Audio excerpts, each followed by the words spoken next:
ಸ್ನೇಹಿತರೆ, ನಿನ್ನೆ ನನ್ನ ಫೇಸ್ಬುಕ್ ಸ್ಯಾಲ್ರಿ ಬಂತು ಅಂತ ನಾನೊಂದು ಸ್ಕ್ರೀನ್ಶಾಟ್ ತೆಗೆದ್ಬಿಟ್ಟು ಸ್ಟೋರಿ ಹಾಕಿದ್ದೆ. ಯಾರಿಗಾದ್ರೂ ಅದರಲ್ಲಿ ಆಸಕ್ತಿ ಫೇಸ್ಬುಕ್ ಬಳಸೋರಿಗಿದ್ರೆ ತಿಳಿಸಿ ಅಂತ ಹೇಳಿದೆ. ತುಂಬ ಜನ ಅದಕ್ಕೆ ರಿಪ್ಲೈ ಮಾಡಿದ್ದೀರಾ. ಹೇಗೆ ಬರುತ್ತೆ, ಏನು ಮಾಡಬೇಕು ಅಂತ, ಅದಕ್ಕೋಸ್ಕರ ಈ ವಿಡಿಯೋ ಮಾಡ್ತಾ ಇದ್ದೀನಿ. ನಿಮ್ಮ ಹತ್ರ ಕೂಡ ಒಂದು ಫೇಸ್ಬುಕ್ ಅಕೌಂಟ್ ಇದೆ, ಅದರಿಂದ ಅರ್ನಿಂಗ್ ಸ್ಟಾರ್ಟ್ ಮಾಡ್ತೀರಾ, ಹಣ ಮಾಡಬೇಕು, ಮನಿ ಮಾಡಬೇಕು, ನಮಗೂ ಇಂಟ್ರೆಸ್ಟ್ ಇದೆ ಅಂತ ನಿಮ್ಗೆ ಅನಿಸಿದ್ರೆ ಇವತ್ತಿಂದನೇ ಸ್ಟಾರ್ಟ್ ಮಾಡ್ಬೋದು. ಅದು ಹೇಗೆ ಅಂತ ನಾನು ಪೂರ್ತಿ ವಿಡಿಯೋ ಹೇಳ್ಕೊಡ್ತೀನಿ. ಆದರೆ ಎಲ್ಲೂ ಸ್ಕಿಪ್ ಮಾಡದೇ ಇರ್ತಾರೆ, ಕೊನೆವರೆಗೂ ನೋಡಿ, ಅವಾಗ ಮಾತ್ರ ನಿಮ್ಗೆ ಅರ್ಥ ಆಗುತ್ತೆ. ಸರಿನಾ? ಈಗ ಫೇಸ್ಬುಕ್ ಅಲ್ಲಿ ನಿಮ್ದೊಂದು ಅಕೌಂಟ್ ಇದೆ. ನೆಕ್ಸ್ಟ್ ಸ್ಟೆಪ್ ಏನ್ ಮಾಡಬೇಕು ಅದಕ್ಕೆ ಅಂತಂದ್ರೆ ಪ್ರೊಫೆಷನಲ್ ಅಕೌಂಟ್ ಆಗಿ ಕನ್ವರ್ಟ್ ಮಾಡಬೇಕು. ಯಾವ ತರ ಮಾಡಬೇಕು? ಮೊದಲಿಗೆ ಏನ್ ಮಾಡಿ, ನಿಮ್ಮ ಅಕೌಂಟ್ ನ ಪ್ರೊಫೈಲ್ ಮೇಲೆ ಕ್ಲಿಕ್ ಮಾಡಿ. ಸ್ನೇಹಿತರೆ, ನಿಮ್ಮ ಅಕೌಂಟ್ ಫೇಸ್ಬುಕ್ ಅಕೌಂಟ್ ನ ಮೊದಲಿಗೆ ಓಪನ್ ಮಾಡಿ. ನಂತರ ನಿಮ್ಮ ಪ್ರೊಫೈಲ್ ಮೇಲೆ ಕ್ಲಿಕ್ ಮಾಡಿ. ಕ್ಲಿಕ್ ಮಾಡಿದ್ಮೇಲೆ ಕೆಳಗಡೆ ಕಾಣಿಸ್ತಾ ಇರೋ 3 ಡಾಟ್ ಮೇಲೆ ಕ್ಲಿಕ್ ಮಾಡಿ. ಕ್ಲಿಕ್ ಮಾಡಿದ್ಮೇಲೆ ಕೆಳಗಡೆ ಸ್ಕ್ರೋಲ್ ಡೌನ್ ಮಾಡಿ. ಇಲ್ಲಿ ಓದ್ಕೊಂಡು ಬನ್ನಿ. ಕೆಳಗಡೆ ಟರ್ನ್ ಆನ್ ಪ್ರೊಫೆಷನಲ್ ಮೋಡ್ ಅಂತ ತೋರಿಸ್ತಿದೆ ನೋಡಿ. ಕೆಳಗಡೆ ಕಾಣ್ತಿರೋ ಟರ್ನ್ ಆನ್ ಪ್ರೊಫೆಷನಲ್ ಮೋಡ್ ಮೇಲೆ ಕ್ಲಿಕ್ ಮಾಡಿಕೊಂಡು ಗೆಟ್ ಸ್ಟಾರ್ಟೆಡ್ ಕೊಟ್ಟು ಪ್ರೊಸೆಸ್ ಎಲ್ಲದಕ್ಕೂ ಓಕೆ ಕೊಟ್ಟು ನಿಮ್ಮ ಪ್ರೊಫೆಷನಲ್ ಮೋಡ್ನ ಆನ್ ಮಾಡ್ಕೊಳ್ಳಿ. ನಂದು ಆಲ್ರೆಡಿ ಟರ್ನ್ ಆನ್ ಮಾಡಿದ್ದೀನಿ, ಅದಕ್ಕೋಸ್ಕರ ಟರ್ನ್ ಆಫ್ ಕೇಳ್ತಾ ಇದೆ. ಇದು ಟರ್ನ್ ಆಫ್ ಯಾವತ್ತೂ ಮಾಡೋಕೆ ಹೋಗ್ಬಿಡಿ ಒಂದ್ಸಲ ಟರ್ನ್ ಆನ್ ಮಾಡಿದ್ಮೇಲೆ, ಯಾಕಂದರೆ ಪ್ರೈವೇಟ್ ಇರೋದನ್ನ ನಿಮ್ಮದು ಪಬ್ಲಿಕ್ ಆಗಿಬಿಡುತ್ತೆ. ಇವಾಗ ನಿಮ್ಮ ಅಕೌಂಟ್ನ ಪ್ರೊಫೆಷ್ನಲ್ ಆಗಿ ಕನ್ವರ್ಟ್ ಆದರೆ ಮತ್ತೆ ನೆಕ್ಸ್ಟ್ ಸ್ಟೆಪ್ಪು ಅಂದರೆ ನಿಮ್ಮ ಪ್ರೊಫೆಷ್ನಲ್ ಡ್ಯಾಶ್ಬೋರ್ಡ್ನ ತೋರ್ಸೋಕೆ ಸ್ಟಾರ್ಟ್ ಮಾಡುತ್ತೆ. ಹೋಮು, ಇನ್ಸೈಟು, ಕಂಟೆಂಟು, ಎಂಗೇಜ್ಮೆಂಟು, ಮಾನಿಟೈಸೇಷನಲ್ಲಿ ಬಂದರೆ ನೀವು ಮಾನಿಟೈಸ್ ಆದರೆ ಇಲ್ಲೆಲ್ಲ ತೋರಿಸುತ್ತೆ ಎಷ್ಟು ಅಂತ. ಕಂಟೆಂಟ್ ಮಾನಿಟೈಸೇಷನ್ ಆಗಬೇಕು. ಇದರಲ್ಲಿ ನೀವು ಕೆಳಗಡೆ ನೋಡ್ತಿದ್ದಾರೆ ರೆಡಿ ಟು ಸೆಟಪ್, ಇದು ಆಲ್ರೆಡಿ ಸೆಟಪ್ ಇದೆ. ನಿಮ್ಮದ್ರಲ್ಲಿ ಮಾನಿಟೈಸ್ ಆಗಿಲ್ಲ ಅಂದರೆ ಕೆಳಗಡೆ ಲಾಕ್ ಕೀಲಿ ಬೀಗ ಇರೋದನ್ನ ತೋರಿಸುತ್ತೆ. ಆ ಬೀಗ ಓಪನ್ ಮಾಡಿದ್ರೆ ಮಾನಿಟೈಸ್ ಆಗಿದೆ ಅಂತ. ಸರಿನಾ? ನಮ್ಮದು ಆಲ್ರೆಡಿ ಇದು ಮಾನಿಟೈಸ್ ಆಗಿದೆ. ಸರಿನಾ? ಈಗ ನಿಮ್ಮ ಪ್ರೊಫೈಲ್ನ ಮನಿನ ಅರ್ನ್ ಮಾಡೋಕ್ಕೆ ಅವೈಲೇಬಲ್ ಆಯಿತು ಅಂತಲ್ಲ. ಸರಿನಾ? ಪ್ರೊಫೆಷ್ನಲ್ ಅಕೌಂಟ್ ಆಗಿ ಕನ್ವರ್ಟ್ ಆಯಿತು. ಹಾಗಿದ್ರೆ ಇವಾಗ ಕನ್ವರ್ಟ್ ಮಾಡಿದ ತಕ್ಷಣ ಇವಾಗ ಮನಿ ಯಾವಾಗ ಬರುತ್ತೆ ಅಂತ ನಿಮ್ಗೆ ಅನಿಸ್ತಾ ಇರ್ಬೋದು. ಅಷ್ಟು ಬೇಗ ಬರಲ್ಲ. ಇವಾಗ ಯೂಟ್ಯೂಬಲ್ಲಿ ಯಾವ ಥರ ನಿಮ್ಮ ಚಾನೆಲ್ನ ಒಂದು ಕ್ರೈಟೀರಿಯಾ ಇದೆ, 4000 ಗಂಟೆ ಮತ್ತು 1000 ಫಾಲೋವರ್ಸ್ ಇರಬೇಕು, ಅವಾಗ ಮಾನಿಟೈಸ್ ಆಗುತ್ತೆ ಅಂತ. ಅದೇ ಥರ ಇದರಲ್ಲಿ ಫೇಸ್ಬುಕ್ಕಲ್ಲಿ ಆ ಥರ ಏನೂ ಇಲ್ಲ. ಏನಂದರೆ ಇದರಲ್ಲಿ ವೀಕ್ಲಿ ಟಾಸ್ಕ್ಗಳು ಕೊಡ್ತಾರೆ. ಅವನ್ನ ನೀವು ವಿಡಿಯೋ ಪೋಸ್ಟ್ ಒರಿಜಿನಲ್ ಹಾಕಬೇಕು.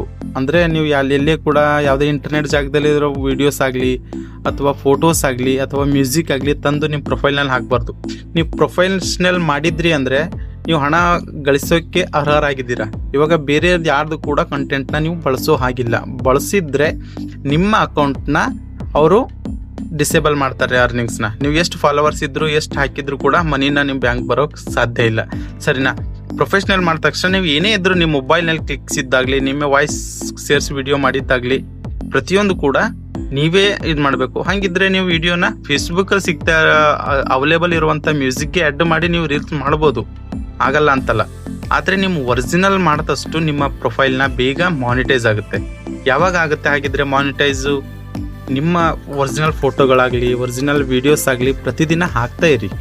ರೀಚ್ ಆಗಬೇಕು. ವೀಕ್ಲಿ ಬರುವಂಥ ಚಾಲೆಂಜಸ್ನ ಕಂಪ್ಲೀಟ್ ಮಾಡಿ. ಸರಿನಾ?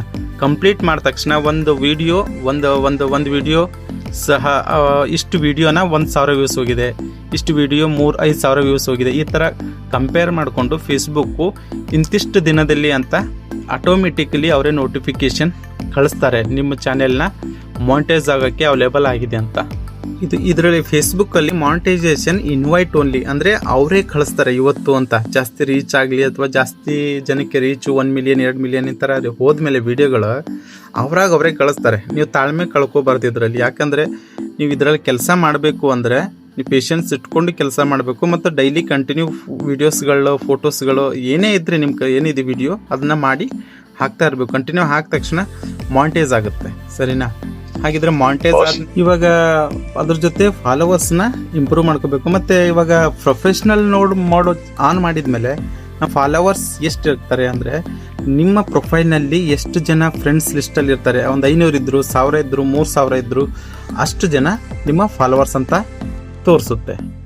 ಈಗ ನಿಮ್ಮ ಟಾರ್ಗೆಟ್ ಏನಿದ್ರು ನಿಮ್ಮ ಅಕೌಂಟ್ನ ಮಾನಿಟೈಸ್ ಮಾಡ್ಕೊಳ್ಳುವಂಥ ಟಾರ್ಗೆಟ್ ಆಗಿರಬೇಕು. ಪ್ರತಿದಿನ ಬೆಳಗ್ಗೆಯಿಂದ ಒಂದು 8 ಆಗಲಿ 10 ಆಗಲಿ ಎಷ್ಟೇ ಆಗಲಿ ಹಾಕ್ತಾರಿ. ಆದರೆ ಆ ಹಾಕೋ ಕಂಟೆಂಟ್ನಲ್ಲಿ ಒಂದು ಅರ್ಥ ಇರಬೇಕು, ಒಂಥರ ಜನಕ್ಕೆ ಇಂಟ್ರೆಸ್ಟಿಂಗ್ ಸೆಳೆತ ಆಗಿರಬೇಕು. ಅದು ಏನೇ ಇರಲಿ, ಅದು ಏನೇ ಇರೋದ್ರೆ ಕೆಟ್ಟದ್ದಂತಲ್ಲ, ಒಳ್ಳೇದನ್ನೇ ಹಾಕಿ, ಸರಿನಾ? ಹಾಕಿದಾಗ ಜನನ್ನ ನಿಮ್ಗೆ ಆಟೋಮೆಟಿಕ್ ಫಾಲೋವಿಂಗ್ ಮಾಡ್ತಾರೆ, ಕೆಟ್ಟದನ್ನ ಫಾಲೋ ಮಾಡಲ್ಲ ಜನ ನೋಡಿದ್ರು ಕೂಡ, ಸರಿನಾ? ಒಳ್ಳೇದನ್ನ ಹಾಕಿದಾಗ ನಿಮ್ಗೆ ಫಾಲೋವರ್ ಜಾಸ್ತಿ ಆಗ್ತಾರೆ. ಫಾಲೋವರ್ ಜಾಸ್ತಿ ಇದ್ದಾಗ ಪ್ರತಿಯೊಂದು ವಿಡಿಯೋ ಕೂಡ ಬೇಗ ರೀಚ್ ಆಗೋಕೆ ಸ್ಟಾರ್ಟ್ ಆಗುತ್ತೆ. ರೀಚ್ ಆದ ತಕ್ಷಣ ನಿಮಗೆ ಒಳ್ಳೆ ಕಾಂಟೆಂಟ್ ಮಾನಿಟೈಸೇಷನ್ ಆಗುತ್ತೆ. ಮತ್ತೆ ಇದರಲ್ಲಿ ಫೇಸ್ಬುಕ್ಕಲ್ಲಿ ಮಾನಿಟೈಸ್ ಆದಮೇಲೆ ಯಾವ್ದಾವ್ದ್ರಿಂದನೇ ಹಣ ಬರುತ್ತೆ ಅಂತ ನಿಮ್ಗೆ ಅನಿಸ್ಬೋದು. ಅದರಲ್ಲಿ 3 ಸೇರು ಒಂದರಲ್ಲೇ ಕೊಟ್ಟಿರೋದು. ಯಾವುದು ಅಂದರೆ ವಿಡಿಯೋಸು, ಮತ್ತು ರೀಲ್ಸು, ಮತ್ತು ಪೋಸ್ಟ್ ಅಂದರೆ ಇದು ಯಾವುದು ಅಂದರೆ ಟೆಕ್ಸ್ಟ್ ಮಾಡಿ ಕೂಡ ಪೋಸ್ಟ್ ಮಾಡ್ತೀರಲ್ವ, ಅದಕ್ಕೂ ಕೂಡ ಮನಿ ಅರ್ನಿಂಗ್ಸ್ ಆಗುತ್ತೆ. ಈ 3 ಸೇರಿ ಒಂದೇ ಪ್ಲಾಟ್ಫಾರ್ಮ್ ಮಾಡಿದ್ದಾರೆ, ಕಂಟೆಂಟ್ ಮಾನಿಟೈಸೇಷನ್ ಅಂತ. ಆಯ್ತಾ? ಅದು ಅವೈಲೇಬಲ್ ಆಯ್ತಂದ್ರೆ ನೀವು ಅರ್ನಿಂಗ್ ಮಾಡೋಕ್ಕೆ ಸ್ಟಾರ್ಟ್ ಅಂತ. ಮತ್ತೆ ಮುಂದೆ ಇದಾದ್ಮೇಲೆ ಏನು ಮಾಡಬೇಕು ಅಂತ ಈ ವಿಡಿಯೋ ನಿಮ್ಗೆ ಅರ್ಥ ಆಗಿರುತ್ತೆ ಅಂತ ಅನ್ಕೊಂಡಿರ್ತೀನಿ. ಮುಂದಿನ ಸ್ಟೆಪ್ ಏನು ಮಾಡಬೇಕು ಅಂತ ನಾನು ಮುಂದಿನ ವಿಡಿಯೋದಲ್ಲಿ ತಿಳಿಸ್ಕೊಡ್ತೀನಿ. ಈ ಮಾಹಿತಿ ಬಗ್ಗೆ ನಿಮಗೇನೋ ಯೂಸ್ಫುಲ್ ಅನಿಸಿದೆ ಮತ್ತು ಮುಂದಿನ ಟಾಪಿಕ್ ಬಗ್ಗೆ ನಾನು ಹೇಳಬೇಕು ಅಂತ ಅನಿಸಿದ್ರೆ ಒಂದು ಕಾಮೆಂಟ್ ಹಾಕಿ, ಖಂಡಿತ ಮತ್ತೆ ವಿಡಿಯೋ ಮಾಡಿ ತಿಳಿಸ್ಕೊಡ್ತೀನಿ. ಯಾಕಂದರೆ ನಾನು ಇರುವಂಥ ಜಾಗ ಕೆಲಸದಲ್ಲಿ ಇರ್ತೀನಿ. ನೀವು ಕಮೆಂಟ್ ಮಾಡಿ ತಿಳಿಸಿದ್ರೆ ನನಗೂ ಕೂಡ ಮುಂದಿನ ವಿಡಿಯೋ ಮಾಡೋಕ್ಕೆ ಗೊತ್ತಾಗುತ್ತೆ.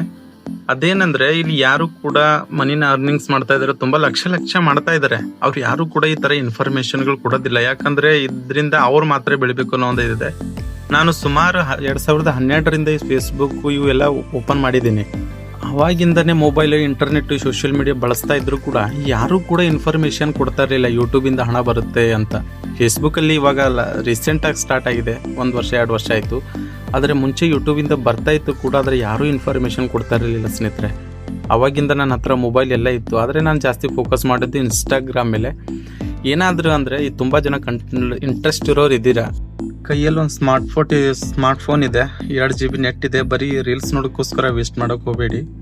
ಏನಾದರೂ ಒಂದು ಶುರು ಮಾಡಿ, ಅದರಿಂದ ಸಕ್ಸಸ್ ಸಿಗ್ಬೋದು, ಸಿಗಲ್ಲ ಅಂತಲ್ಲ. ನನ್ನ ಹತ್ರ 2 ಫೇಸ್ಬುಕ್ ಅಕೌಂಟ್ ಮತ್ತು ಒಂದು ಯೂಟ್ಯೂಬ್ ಇದೆ. 3 ಕೂಡ ನಂದು ಮಾನಿಟೈಸ್ ಇದೆ. ಒಂದರಲ್ಲಿ ಫೇಸ್ಬುಕ್ಕಲ್ಲಿ 30,000 ಇದೆ, ಇನ್ನೊಂದರಲ್ಲಿ 38,000. ಇನ್ಸ್ಟಾಗ್ರಾಮಲ್ಲಿ ಬಂದುಬಿಟ್ಟು 1,87,000 ಫಾಲೋವರ್ಸ್ ಇದ್ದಾರೆ. ಆದರೆ ಏನಂದರೆ ನಾನು ಸ್ವಲ್ಪ ಬಿಸ್ನೆಸ್ಸಲ್ಲಿ ಕೈ ಹಾಕಿದ್ದೀನಿ, ಹಿಂಗಾಗಿ ಅದರ ಕಡೆ ಫೋಕಸ್ ಮಾಡೋಕ್ಕಾಗ್ತಿಲ್ಲ. ನನಗೆ ಎಡಿಟಿಂಗ್ ಸ್ಕಿಲ್ ಬಗ್ಗೆ, ಇದ್ರ ಬಗ್ಗೆ ಎಲ್ಲ ಮಾಹಿತಿ ಇದೆ, ಯಾವ ಥರ ಮಾಡಬೇಕು ಅಂದರೆ ಸ್ವಲ್ಪ ಸಮಯ ಸಿಗ್ತಿಲ್ಲ. ಆದರೆ ಇವತ್ತಿಂದ ನಾನು ನಿಮಗೋಸ್ಕರ ಹೆಲ್ಪ್ ಅಂದರೆ ಒಂದು ಸಹಾಯ ನಿಮಗೋಸ್ಕರ ಟೈಮ್ ಕೊಡೋಕೆ ಸ್ಟಾರ್ಟ್ ಮಾಡಿದ್ದೀನಿ. ನೀವು ಇವತ್ತಿಂದನೇ ಸ್ಟಾರ್ಟ್ ಮಾಡಿ, ಆಯಿತಾ? ಆದರೆ ಒಂದೇ ಕಂಡೀಷನ್, ನಿಮ್ಮ ಪೇಜು ಇಶ್ಯೂ ಆಗಬಾರ್ದು ಅಂದರೆ ಯಾವ ಕಡೆಯಿಂದ ಕೂಡ ಫೋಟೋ, ಮ್ಯೂಸಿಕ್, ವಿಡಿಯೋ ಯಾರ್ದು ಕೂಡ ತಗೋಬೇಡಿ. ನಿಮ್ಮದು ಓನ್ ಕಲೆನ ಸ್ಟಾರ್ಟ್ ಮಾಡಿ ಇವತ್ತಿಂದಲೇ, ಸರಿನಾ? ಧನ್ಯವಾದ. ಮುಂದಿನ ಟಾಪಿಕ್ ಬಗ್ಗೆ ಖಂಡಿತ ಮಾಡ್ತೀನಿ. ಧನ್ಯವಾದ. ಈ ಮಾಹಿತಿನ ಅಂದ್ರೆ ನಿಮ್ಗೆ ಇಷ್ಟ ಆಗಿದ್ರೆ ಫಾಲೋ ಮಾಡಿ, ಸಬ್ಸ್ಕ್ರೈಬ್ ಮಾಡಿ.